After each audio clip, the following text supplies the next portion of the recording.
ang GMA Regional TV, One Mindanao. Aniya na ang mga dagkong balita karong adlaw sa One Mindanao. Laing mega oil price hike, ipatuman na sab ugma. Kapin 19 pesos sa kada litro sa diesel ug kapin sa 5 pesos per liter sa gasolina. Usa ka transport cooperative sa Cagayan de Oro City, temporaryong mihunong una sa ilang operasyon tungod sa kamahal sa krudo. Mga mananagat sa Davao City, nabalaka na sa laing mega oil price hike kay ipatuman karong semanaha. Upat patay, 29 samdan human na aksidente ang gisakyang elf truck dihang magsaulog unta og graduation. Mini resort nga napalibutan og mga kawayan, gidayo sa Pulumulok, South Cotabato ni atong Easter Sunday. Og Majestic Peak sa Davao City, gidayo sab sa mga namalandong og nagpahulay ni adtong Semana Santa. Kini ang GMA Regional TV, One Mindanao. Mayong hapon Mindanao, ako si Sara Hilomen Velasco. Karong liwas sa Semana Santa, kalbaryo gihapon ang atubangon sa mga motorista kay laing mega oil price hike gihapon ang ipatuman sugod ugma Abril 7. Gianunsyo sa mga retailer ang laing hugna sa oil price hike kung asa sa ika-13 nga sagunsong semana musaka ang presyo sa gasolina. Sa advisory sa Shell Pilipinas Corporation, 5 pesos ug 90 centavos ang usbaw sa kada litro. Sa diesel, 19 pesos ug 80 centavos ang isa ka sa kada litro. Samtang sa kerosene, 9 pesos ug 10 centavos kada litro ang usbaw. Kini na ika-15 nga sagunsong semana ang usbaw sa presyo sa diesel ug kerosene. Ginahulat pa ang anunsyo sa ubang kumpanya sa lana. Tungod ini posibleng moabot na sa kapin 170 pesos kada litro ang diesel ug 120 pesos kada litro ang gasolina. Kini tungod gihapon sa krisis sa Middle East kung asa gihulga ni US President Donald Trump nga targeton ang mga power plant ug tulay sa Iran kung dili ablihan Martes sa gabi Eastern Time ang Strait of Hormuz kung asa moagi ang 20% sa world supply sa krudo. Wag gihapoy preno ang pagsaka sa presyo sa petrolyo. Karong semanaha, laing hugna sa big time oil price hike ang ipatuman busa mga mananagat nga usa sa maapektado na balaka na sa nagsigi og saka nga presyo. Ani report ni John D. Esteban. Nabtan sa GMA Regional TV 1 Mindanao ning mga mananagat sa Santa Ana Port sa Davao City. Labas nga mga isda ang kuha gikan sa Balaylan, Davao del Norte. Abunda ang isda, apan tablahon daw ang ilahang kita sa kamahal sa presyo sa krudo. Kinahanglan kini aron madala ang kuha sa palengke ug aron mapaandar ang bangka sa pagpanagat. 10,000 kada biyahe. Kada biyahe sa una, Mura lang, 7. nabalaka sila ilabi pa nga hapit na pod ang closed fishing season. Nga mo lang, mababa ang kuwan, mga diesel, gasolina, na mas putahan po yung konsumo. Okay. Apektado, man dyan ang mananagat. O may lain pangita. Samot ang kabalaka karong musaka na pod ang presyo big time. Way preno ang pagsaka sa presyo sa lana karong simana. Sugod April 7, ana sa kapin 19 pesos ang isaka sa diesel matag litro, samtang 5 matag litro sa gasolina.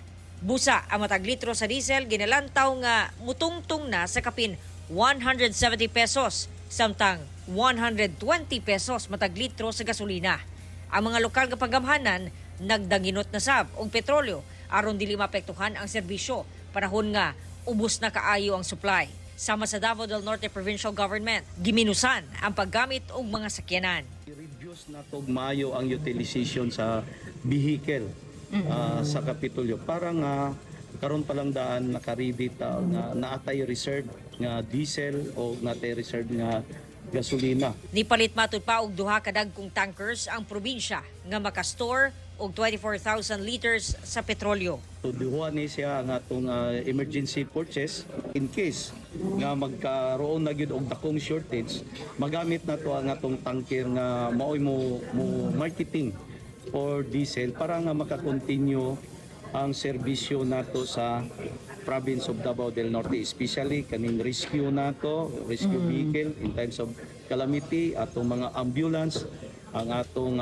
fire trucks, ang atong heavy equipments, dump trucks, dili man ta pwede nga muundang Jandy Esteban, One Mindanao. Atong sayro ng dugang pang mga balita sa Mindanao, makabanato si Cyril Chavez live sa Cagayan de Oro City. Cyril? Salamat, Sara. Usa ka transport cooperative sa Cagayan de Oro City, temporaryo unang mihunong sa ilang operasyon tungod sa nagpadayong pagsipa sa presyo sa krudo. Libreng sakay alang sa mga apektadong mga commuter, nagtambayayong ang barangay ug LGU. Ani ang report ni James Paulo Yap. Sukad pa ni adtong Biyernes Santo, April 3. Anaa na lamang sa garahe ang anaa sa 30 ka mga units sa modernized jeep nga iya sa PNROA kanituang Transport Cooperative o Pontransco. Temporaryo una nilang giundang ang ilang operasyon tungod dili na makaya pa sa ilang kooperatiba ang padayong pagsaka sa presyo sa krudo. Sumala sa Pontransco, sukad miulbo ang kagubot sa Middle East nga may resulta sa pagsipa sa presyo sa petrolyo. Halos wala na'y mauli sa pamilya ang ilang mga driver. Hasta ang reserve fund sa ilang kooperatiba ang naggamit na sab sa pagpalit og krudo. Dili na gyud makaya, sir. Tapal na. Sukad sa March 5, tapal naman gyud to. So ato lang tong gisustinihan tungod kay napamantay pantapal. Pero karon hasta ang among mga reserve fund nahuro naman. Sumala pa nga sukad nagsugod ang fuel crisis sa nasod. Hangtod karon wala pa sila'y nadawat nga hinabang gikan sa gobyerno. Panawagan nila karon sa gobyerno nga unta mahatag na ang subsidiya alang sa mga transport operators ug ang ayuda nga para sa mga drivers aron makapadayon sila sa ilang operasyon. Samtang gikatakdang tigumon sa Cagayan de Oro City LGU ang mga transport operator sa syudad karong hapon aron hisgutan ang posibleng intervention karong padayon gihapon ang pagsaka sa presyo sa petrolyo. Until ma-receive na mo ang subsidy, doon na tayo maka-implement mi sa 3 pesos nga dugang pamasahe, kana kaya pa mi mo balik. Alang sa mga apektadong commuters gikan sa barangay Kanituan, adunay mga sakyanan nga giandam ang barangay sa pakigtambayayong sa Cagayan de Oro City LGU nga mamahimong masakyan pasulod og gawas sa maong barangay. Kauban si Makoy Sempron, James Paulo Yap, One Mindanao. Nabati na sab sa travel and tours industry ang epekto sa krisis sa Middle East. Luyo sa cancellation sa pipila ka flights, gisiguro sa airline companies nga duna sila'y igong jet fuel. Ang detalye sa live report ni Argil Relator. Argil? Sara na matikdan gayud nga dunay mga clients nga naga-cancel sila international travel and tours abroad, no. Busa naghangyo ang mga travel agency nga unta inay mag-cancel, i-reschedule na lang ang biyahe tungod kini sa mga uncertainty sa travel sa laing nasod. Sukad nagsugod ang gyera sa Middle East. Ubay-ubay na ka-flights ang temporaryong gisuspende o kanselado sa airlines. Lakip na dinhi ang paingon sa Riyadh, Dubai ug mga kasikbit nga nasod. Kini aron masiguro ang kaluwasan ug seguridad sa mga pasahero, crew, ingon man ang aircraft. Gawas sa kaluwasan, ginalantaw sab nga mahimong apektado ang supply sa lana sa mga eroplano ug galing magdugay pa ang gyera. Sa ulahing gipagulang pahayag sa Philippine Airlines, doon na pa sila igong jet fuel supply aron magamit silang scheduled operations, lakip na ang long-haul flights. Samtang ang Cebu Pacific Air, doon na sa igong jet fuel, alang silang schedule sa domestic o international flights hangtod June 2026. Hinoon, una na nga nag-anunsyo nga magpatuman sab sila og network adjustments, diin dunay flight cancellations. Resulta kini sa epekto sa krisis sa presyo sa global fuel, nga labaw pa sa doble kung itandi sa 2025 averages. Lakip sa gikan sila ang Davao-Bangkok-Davao gikan April 13 hangtod sa October 23, 2026. Ang gyera sa Middle East dako sabog epekto sa travel and tours industry. Sumala sa usa ka travel agency sa Davao City, dili gayud malikayan nga dunay clients nila ang mag-cancel sa gi-avail nga international tour package. Dako gyud kayo epekto sa amo ang travel agency and honestly, stressful kaayo siya sa among side. Labi na sa flights gikan Davao kay kasagaran na agyud connecting flights for international travel. Mao nga kung naay cancellations, delays or rerouting, dako gyud siya og impact sa travelers. Ginahangyo nila sa clients nga inay mag-cancel sa travel plans, mag-reschedule lang, sanglit doon na advance payments ang tour operators sa airline ug accommodation. Sa mo ang mga book guests, especially sa package tours, amo gyud sila gina-advise, if possible, rescheduling na lang instead of cancellation.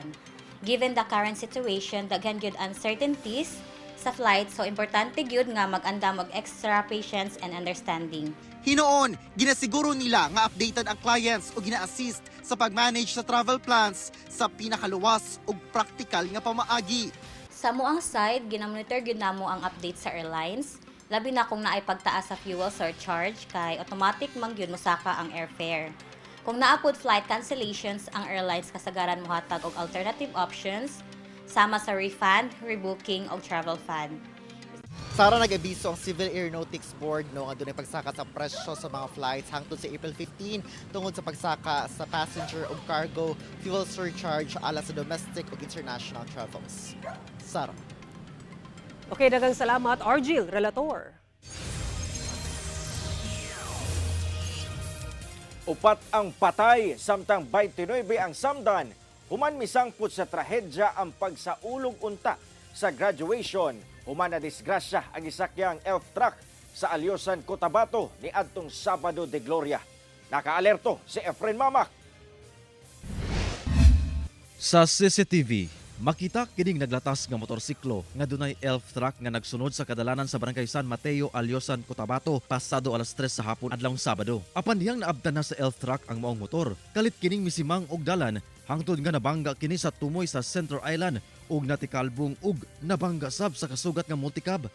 Ang resulta, nangalagput ang mga pasahero sa maong elf truck.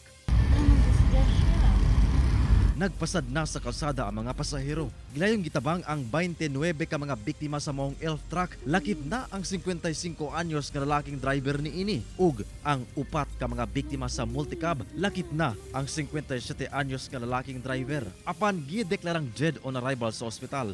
Ang upat ka mga pasahero sa maong elf truck gumikan sa grabing samad. Gilang kuban kini sa tulo ka mga babae nga nag-edad og 21, 43 ug 50 anyos ug usa ka 3 anyos nga batang lalaki. Padayon pang ginapatambalan ang ubang mga nasamdan. Matud sa Cotabato Police Provincial Office, gikan ang maong elf truck sa Batulawan, Malidegaw sa SGA Barm ug padulong unta sa Cusyong Beach, parang Maguindanao del Norte aron isaulog ang college graduation sa paryente diyang nahitabo ang disgrasya. Saysay matud pa sa driver sa maong elf truck, gilikayan kuno niini ang maong motor sa unahan aron dili mabanggaan apan na disgrasya diyang mipadulong sa laing lane. Padayon pa ang investigasyon sa otoridad sa insidente. Ginakuhaan pa og pahayag ang mga nasamdang biktima, lagip na ang kabanay sa mga namatayng biktima. Samtang nag-apod-apod na og financial assistance ang DSWD-12 ngadto sa mga biktima. Kauban si Gary Balantayog, Bong Vicencio, Efren Mamak, One Mindanao. TV ang GMA Regional TV. One Mindanao. Giimbestigahan na karon sa Davao City Police Office ang gipadangat nga reklamo nga gipabalik-balik ang magpatala unta og kaso sa Balyok Police Station labot sa violence against women and their children o VAUSI. Human nga walay naka-duty nga VAUSI Desk Officer. Ang detalye sa report ni Argil, relator. Sa post sa social media, gipadangat sa usa ka residente nga miadto siya sa Police Station 17 Balyok kay duna siya ipablatter. Apan gipabalik matud pa siya pagkaugma sa nakahinabi nga pulis. Ang rason, wala ang VAUSI Desk Officer kay mitambong og aktibidad sa Women's Month program. Wala man siya nakabalik pagkaugma dayon. Apan dihang mibalik siya sa police station, human ang pipila ka adlaw sa tinguha nga ma-assist siya sa iyang concern. Apan sirado matud pa ang VAUSI office. Walay naka-duty nga pulis ug pabaliko na po daw siya pagkaugma. Ang maong hitabo nakaabot na kay DCPO City Director Police Colonel Peter Madria. Dili matud pa niya i-tolerate ang maong lapses sa serbisyo sa kapulisan, ilabi na sa pag-atiman sa mga sensitibong kaso nga nalambigit ang kababayen-an ug kabataan. Busa, gilusad na ang investigasyon sa maong police station, labi na sa Women and Children's Protection Desk nga mao'y nag-atiman sa VAUSI cases. Mao nang naghatag dayon siya og aksyon o ginapasubmit o explanation ang station commander sa Police Station 17, Police Major on Talan, sir, no? And also hatag po instruction ng ato ang city director sa atong chief sa WCPD or the Women and Child Protection Desk sa DCPO in the person of Police Major Birondo to monitor sa tanan nga mga WCPD in charge sa 19 police stations. Gisiguro sa DCPO nga dili na kini masubli pa og 24/7 abli sa publiko ang police stations ug mga opisina niini nga dunay mga naka-duty nga mga pulis, labi na ang desk officer o WCPD in charge. Dapat naagid siya diha 24/7 na diha sa ihang lingkuranan na sa opisina para kung naay magapangayo og tabang, sir, na og kanang immediate assistance ana dayon maka-assist dayon ang ato ang kapulisan. Dili ta magrasonan na, sir, kung naay activity, dapat kung naay activity ang in charge dapat na automatic mo puli, sir, no, sa especially diha sa WCPD. Kauban si Jojo Solartes sa kamera. Ako si Orgil Relator. 1 Mindanao. Karong adlaw nakatakda ang nationwide rollout sa fuel subsidy sa uban pang sektor sa transportasyon. Una ang Holy Week break gingon ni Pangulong Bongbong Marcos nga palungtaron ang fuel subsidy sa Transportation Department ngadto sa mga driver sa tricycle ug delivery service. Mahatagan na ang mga operator ug driver sa pampublikong jeep, bus, taxi ug UV Express. Lahi pa kana sa mga ayudang nadawat gikan sa DSWD. Ipaagi ang fuel subsidy sa fuel cards, bank transfer o e-wallet. Gikakurat sa mga residente ang usa ka buaya nga nasiplatan sa silong sa usa ka panimalay sa Panglima, Sugala, Tawi-Tawi.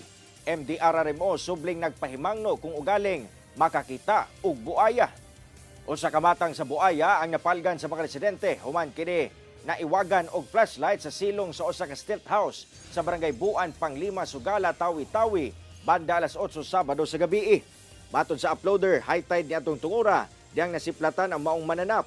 Gituhuan nga target ni ining tukbon ang mga manok sa maong panimalay. Hinoon, hinay-hinay kining mipalayo dihang nakamatikod nga daghan ang tao sa lugar. Matod sa MDRRMO, ang maong lugar nalakip sa crocodile-infested areas. Busa likayan ang maligo o maglakaw-lakaw sa lugar, ilabi na kung ngit-ngit. Angay matod pang musunod sa warning signs o i-report sa otoridad kung ugaling makakita og buaya sa lugar. Ang maong mananap giprotektahan sa base sa Republic Act 9147 kung Wildlife Resources and Conservation and Protection Act. Busa dili kini angay pasakitan o patyon. Usa sa gidayo ato sa Semana Santa sa Davao City mao ang nindot nga Majestic Peak. Ang lugar nindot adtuan aron mamalandong ug magmuni-muni. Atong suruyon sa report ni John D. Esteban.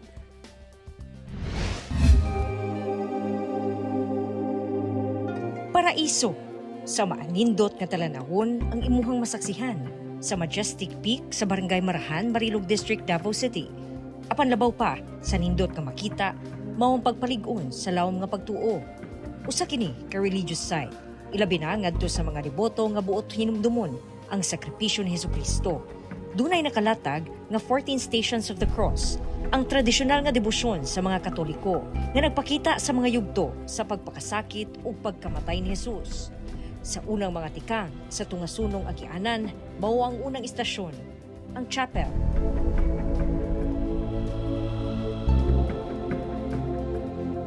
Sa padayon nga pagsaka, mao ang talan-awon sa mga klase-klase sa mga maanyag nga mga buwak.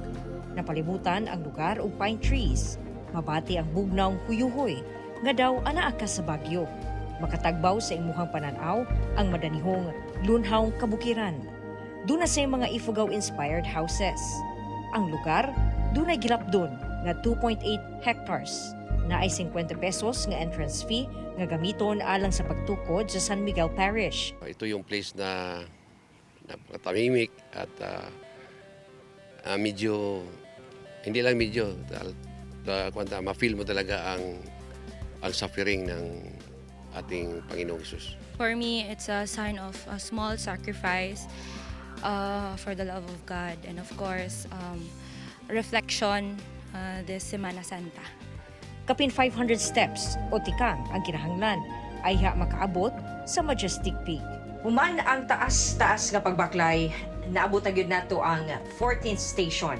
Musugat kanimo ang dako nga krus ug ang labihang kanindot nga talan-awon sa Marilog District.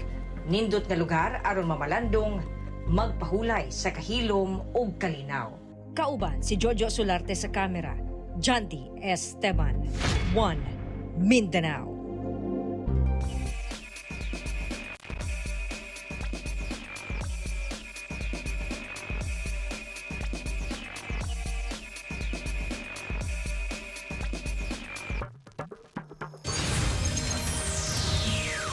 TV ang GMA Regional TV. 1 Mindanao.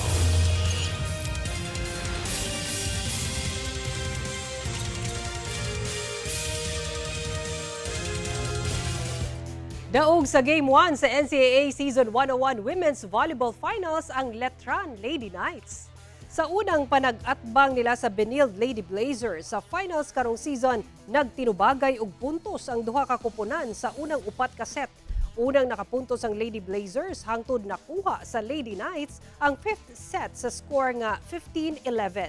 Kini ang unang pildi sa final sa Lady Blazers sa sulod sa 5 ka seasons. Samtang nakuha sa Mapua Cardinals ang Game 1 sa Men's Volleyball Finals batok sa Benilde Blazing Spikers. Daog sila sulod sa 4 ka set. Sa Miyerkules, April 8 na ang Game 2 sa parehas nga finals dayon awarding ceremony alang sa Season 101. Makita ang laban sa Men's Volleyball sa Heart of Asia, samtang sa GTV ug Heart of Asia ang Women's Volleyball. Mga beachgoer nga gikan pa sa managlahing lugar sa Misamis Oriental ug Cagayan de Oro City, midagsa sa mga beach resort sa Upol, Misamis Oriental niadtong Easter Sunday. Ani report ni James Paulo Yap. Sayo pa lang sa buntag halos puno na ang mga beach resort sa Upol, Misamis Oriental kagahapon Easter Sunday. Ang uban kanila nagsayugyod aron makakuha og maayong plastar alang sa ilang pagpangaligo. Tungod niini, sayusab naka-alerto ang mga personahe sa Upol MDRRMO, BFP, PNP ug Philippine Coast Guard. Sumala sa Emergency Operations Center sa Upol, miabot sa halos 10,000 ka mga individual ang midagsa sa dagat kagahapon. Tinod, gamay rata pero naghangyo ta sa uban nga mga beachgoers ug sa uban mga teams nga kinahanglan kita tanan magbinan tayon. Kinahanglan vigilant ta. Ang mag-uyab nga sila Ken Bakyal, sayusab nga nag-chill sa dagat, kauban ang ilang fur baby. Tungod na anda na gyud nila kini matag Easter Sunday. Planado na permente sir para murag bunyag yapon ba padayon nagyapon sir. Bawal mga lumural. Ang lisod lang nato diri kung hapon na palo sa gabi kay ang dagat palayo na, hunas na. Layo na kayo ang mga tao. Munang ready ang atong mga floating asset. Hinuon sa kinatibukan, nahimong malinawon ang kasaulugan sa Easter Sunday sa Upol, Misamis Oriental. Kauban si Makoy Sempron, James Paulo Yap, 1 Mindanao. Midagsa ang mga debotong Katoliko sa mga simbahan sa Davao City alang sa sugat atol sa Domingo sa pagkabanhaw. Samtang nagmalinawon ang pag-obserba sa Semana Santa sa Davao Region. Ani report ni Jandy Esteban. Una pa man misubang ang adlaw, dungog na ang hugyaw sa kalipay sa San Pedro Cathedral sa Davao City atol sa Domingo sa pagkabanhaw kagahapon. Midagsa ang mga deboto sa tradisyonal nga sugat aron saksihan ang pagtagbo sa nagsubo nga Birheng Maria ug sa nabanhaw niyang anak nga si Hesukristo. Gitangtang sa bata nga nagmalaanghel ang itom nga belo ni Maria. Nagpasabot kini sa katapusan sa iyahang kasubo. Ang ubang Katoliko, gisaulog ang Easter Sunday pinaagi sa pagligo sa dagat. Ang uban dinhi na sa Quaco Beach ning syudad nagpabugnaw. Niadtong Huwebes Santo, nangunay si Police Regional Office 11 Regional Director Police Brigadier General Leon Victor Rosete sa pag-inspect sa mga bus terminal ug patalan aron masiguro ang kaluwasan sa publiko. Kami po ay naka-full alert para po ma-ensure na peaceful, orderly, safe, and secure lahat po ng ating mga kababayan. Samtang nahimong generally peaceful ang pag-obserba sa Semana Santa sa Davao Region, sumala sa Police Regional Office 11. Jandy Esteban, One Mindanao. Sobra 60 ka persons deprived of liberty kon PDL sa Cagayan de Oro City Jail female dormitory ang migradwar sa ilang pagtungha sulod sa prisuhan. Ani report. Dungan nga mirampa ngadto sa entablado ug midawat sa ilang mga diploma ang anaa sa 64 ka persons deprived of liberty kon PDL sa Cagayan de Oro City Jail female dormitory. Human nga natapos na sa ilang pagtungha sulod sa prisuhan. 44 kanila may graduar sa grade 12, samtang 20 kanila ang natapos sa grade 11. Silang tanan, mga produkto sa pagpaningkamot sa BJMP, uban ang DepEd ug LGU, ilawom sa Alternative Learning System kun ALS para sa mga PDL. Ako ging makita nga ang kung ano siya unsa sa kaimportante epekto sa tagsa nila sa mga PDL sir.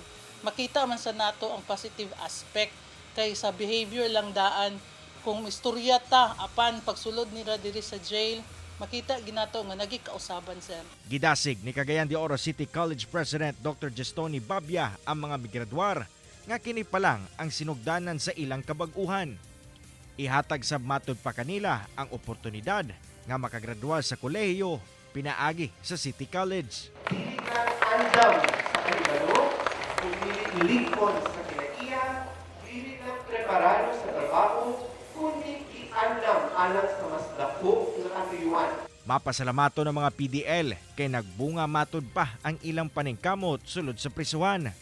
Gani, emosyonal sila diyang gitagaan og higayon nga magpasalamat sa ilang mga ginikanan ug taga-suporta. Ang edukasyon walay gipili nga lugar o edad. Dili lalim ang among ipangagian. But finally, the long wait is over. Tungod sa determinasyon o sakripisyo o pag-ampo, nakuha namo ang kadaugan. Nagpasalig sab og suporta kanila ang BJMP ug LGU labi na sa edukasyon. Your achievement shows that you are capable of building a better future, one choice, one step at a time. Because education is the most powerful tool. It does not only give knowledge, it restores dignity, builds character, and opens door to a better future. Kauban si Jaybert Pairat, Cyril Chavez, One Mindanao. Subling giawhag ni Pope Leo XIV nga undangon na ang mga gyera. Isip kabahin sa Easter Mass sa Vatican City, giawag ni Pope Leo XIV ang mga world leader nga undangon na ang mga gyera. Panawagan niya piliun ang kalinaw. Kini ang unang Easter Mass ni Pope Leo XIV. Nature tripping ang anaa sa bucket list sa uban nga buot magpabugnaw ni atong Easter Sunday pinaagi sa pagbisita sa usa ka resort nga napalibutan og mga kabayan. Atong suruyon sa report ni Efren Mamak. Presko nga hangin. Limpyo nga tubig sapa.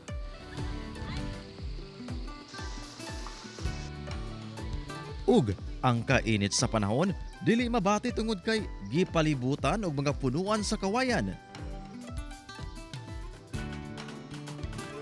Kini ang tago nga mini resort sa Barangay Landan sa Polomolok, South Cotabato.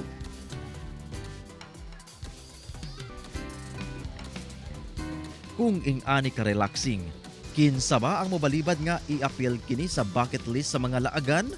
Gani niadtong Easter Sunday. Ang local tourist nga si Princess Garcia nakigbanding gayod sa iyang pamilya dito sa maong lugar. Dito po kami nag-celebrate ng Easter Sunday po. And bakit napili niyo po itong lugar? Dahil malamig at mahangin. Dunay available cottages sa daplin sa Sapa. Pwede sab magdala og camping tent. Dunay 20 pesos nga entrance fee alang sa mga adult ug 5 pesos sa mga bata.